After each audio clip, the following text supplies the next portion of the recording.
गृह मंत्री अमित शाह ने मणिपुर का दौरा किया। असम के मुख्यमंत्री हिमंत बिस्वा शर्मा को मैतेई और कुकी समुदाय के बीच खाई बांटने की जिम्मेदारी दी गई, लेकिन मणिपुर में हिंसा लगातार जारी है। केंद्र में भारतीय जनता पार्टी की सरकार, राज्य में भारतीय जनता पार्टी की सरकार, लेकिन फिर भी हिंसा जारी है। क्या वजह है कि केंद्र और राज्य सरकार 1 महीने से भी ज्यादा समय से जारी तनाव और हिंसा को काबू में नहीं कर पा रही हैं? क्या प्रधानमंत्री नरेंद्र मोदी और मुख्यमंत्री एन बीरेन सिंह मणिपुर के मोर्चे पर विफल साबित हो रहे हैं? गृह मंत्री अमित शाह ने मणिपुर दौरे के समय सभी पक्षों से बात कर 15 दिनों के भीतर शांति बहाल करने की अपील की थी, लेकिन हालात और खराब ही होते जा रहे हैं। विशेषज्ञों का कहना है कि हालात को ठीक करने के लिए जिस तरह के कदम उठाए जाने की जरूरत थी, वो कदम न केंद्र सरकार ने उठाए न ही राज्य सरकार ने। नाम्बोल के सनोई कॉलेज में असिस्टेंट प्रोफेसर निंगोमबाम श्रीमा बीबीसी से बात करते हुए कहती हैं, सरकार ने लोगों को उनके हाल पर छोड़ दिया है।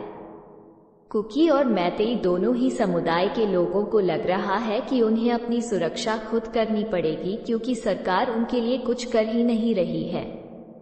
और इसी वजह से हालात बिगड़ते चले गए, क्योंकि लोग हिंसा से निपटने के लिए खुद हिंसा का ही सहारा ले रहे हैं।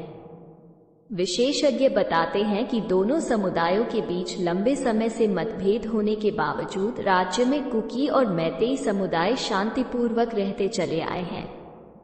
यहाँ तक कि दोनों के बीच व्यापारिक संबंध भी रहे हैं, लेकिन अब हालात ऐसे हो गए हैं कि उनका एक दूसरे से भरोसा ही उठ गया है। मणिपुर में अब कुकी बहुल इलाके में कोई मैतेई कदम रखने की हिम्मत भी नहीं कर सकता।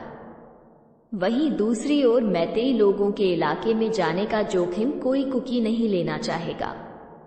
निंगोमबाम श्रीमा कहती हैं कि जब तक केंद्र सरकार बहुत मजबूती से दखल नहीं देती है और राज्य सरकार आम लोगों की सुरक्षा का बंदोबस्त नहीं करती है, तब तक हिंसा का ये दौर नहीं थमेगा। राज्य में काम कर रहे मानवाधिकार कार्यकर्ता के ओनील कहते हैं कि राज्य में जारी हिंसा से निपटने में जो गंभीरता केंद्र सरकार को दिखानी चाहिए थी, वो उसने दिखाई नहीं। गृहमंत्री अमित शाह का मणिपुर दौरा भी महज खाना पूर्ति था। उन्होंने किन्हीं ठोस उपायों की बात की ही नहीं। मणिपुर की राज्यपाल अनुसुईया उइके की अध्यक्षता में केंद्र सरकार ने 51 लोगों की जो शांति कमेटी बनाई है, उसको लेकर भी सवाल खड़े हो गए हैं। एक तरफ कुकी जनजाति की सर्वोच्च संस्था कुकी इंपी ने शांति समिति के गठन को खारिज किया है, वहीं मैतेई समुदाय का नेतृत्व कर रही coordinating committee on Manipur integrity ने इस शांति कमेटी में शामिल नहीं होने की घोषणा की है। खैर, ओनील कहते हैं, हालात सुधारने के मकसद से सरकार ने जिस शांति समिति का गठन किया, उसमें उन्होंने अपनी मर्जी से लोगों को शामिल किया। इस समिति में एक भी ऐसा शख्स नहीं है जो राज्य के इस इलाके के हालात का विशेषज्ञ हो। ऐसे लोग जो राज्य को ठीक से समझते हों, उन्हें समिति में होना चाहिए था। तो इसी बात से सरकार के इरादे समझ में आ जाते हैं।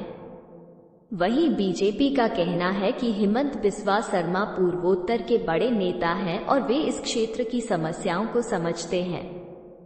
बीबीसी के सहयोगी पत्रकार दिलीप कुमार शर्मा से बात करते हुए मणिपुर में वरिष्ठ बीजेपी विधायक के इबोमचा कहते हैं, कुछ लोग हिमंत को लेकर गलत बात कर सकते हैं, लेकिन वे नॉर्थ ईस्ट डेमोक्रेटिक अलायंस के संयोजक हैं और पूर्वोत्तर के नेता उनकी बात सुनते हैं। राज्य में हिंसा की वजह से आम लोगों को सुरक्षा संबंधी दिक्कतों के साथ महंगाई से भी जूझना पड़ रहा है। खाने पीने की चीजों की कीमत में जबरदस्त इजाफा हो गया है। लोगों को दवाइयां मिलने में परेशानी हो रही है। चावल कई जगहों पर 200 रुपए किलो तक मिल रहा है। भारत की बेटी को इतना प्यार देने के लिए धन्यवाद। कृपया वीडियो को लाइक करें और चैनल को सब्सक्राइब करें। आपका दिन शुभ हो।